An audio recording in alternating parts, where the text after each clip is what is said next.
वर्धमान नामक शहर में एक कुशल व्यापारी रहा करता था। जब उस राज्य के राजा को उसकी कुशलता के बारे में पता चला तो राजा ने उसे अपने राज्य का प्रशासक बना दिया। व्यापारी की कुशलता से आम व्यक्ति से लेकर राजा तक सभी बहुत प्रभावित थे। कुछ समय बाद व्यापारी की लड़की की शादी तय हुई।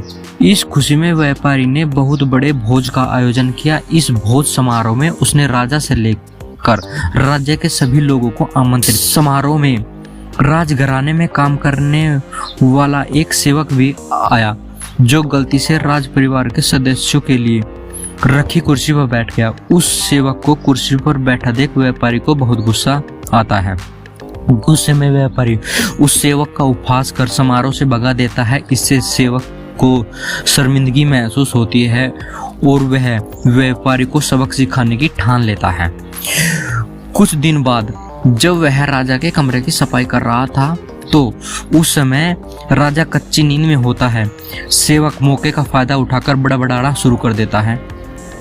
सेवक बोला, व्यापारी की इतनी हिम्मत जो रानी के साथ दुर्व्यवहार करे। यह सुनकर राजा नींद से उठकर जाता है और सेवक को कहता है, क्या तुमने कभी व्यापारी को रानी के साथ दुर्व्यवहार करते हुए देखा है? सेवक तुरंत राजा के पैरों में गिरकर उनसे माफी मांगने लगता है और कहता है, मैं रात में सोया नहीं पाया, इसलिए कुछ भी बड़बड़ा रहा हूँ। सेवक की बात सुनकर राजा सेवक को कुछ नहीं बोलता, लेकिन उसके मन में व्यापारी के लिए शक पैदा हो जाता है। इसके बाद राजा ने व्यापारी के राजमहल में प्रवेश पर पाबंदी लगाकर उसके अधिकार को कम कर दिया।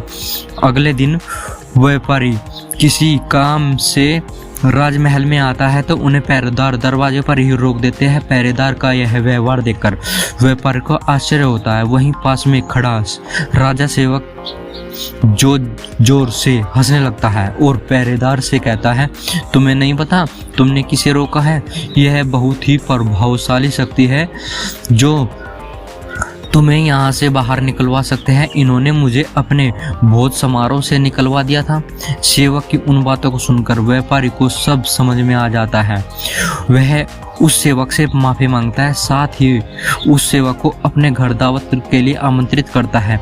व्यापारी ने सेवक को बड़े विनम्र भाव से भोज कराया और कहा, उस दिन जो हुआ वह गलत था। व्यापारी से सम्मान पाकर सेवक खुश होता है और कहता है, आप परेशान न हो, राजा से खोया हुआ सम्मान आपको जल्दी वापस दिलाऊंगा। अगले दिन राजा जब कच्ची नींद में होता है तो सेवक कमरे की सफाई करते हुए फिर से बड़बड़ाने लगता है और कहता है, हे भगवान, हमारे राजा इतने भूखे होते हैं कि गुलशन खाने में स्नान करते हुए खीर खाते रहते हैं। इस बात को सुनकर राजा नींद से उठकर सेवक से क्रोध में कहते हैं, मूर्ख सेवक, तुम्हारी इतनी हिम्मत कि तुम मेरे बारे में ऐसी बात करो। राजा के क्रोध को देखकर सेवक पैर में गिरकर माफी मांगता है और कहता है, महाराज, रात को मैं ठीक तरह से नहीं सो पाया, इसलिए कुछ भी बड़बड़ा रहा हूँ। फिर राजा सोचने लगता है, अगर यह सेवक मेरे बारे में ऐसा बोल सकता है तो उस व्यापारी के बारे में भी झूठ बोल रहा होगा। अगले ही दिन राजा ने व्यापारी को महल में बुलाया, उन्हें उनसे छीनी हुई सभी अधिकार वापस दे दिए। कहानी से सीख, हमें इस कहानी से सीख मिलती है कि किसी को छोटा समझकर उनका मजाक नहीं उड़ाना चाहिए, सभी का सम्मान करना चाहिए। किसी को नीचा दिखाने से एक दिन खुद ही अपमान का सामना करना पड़ता है।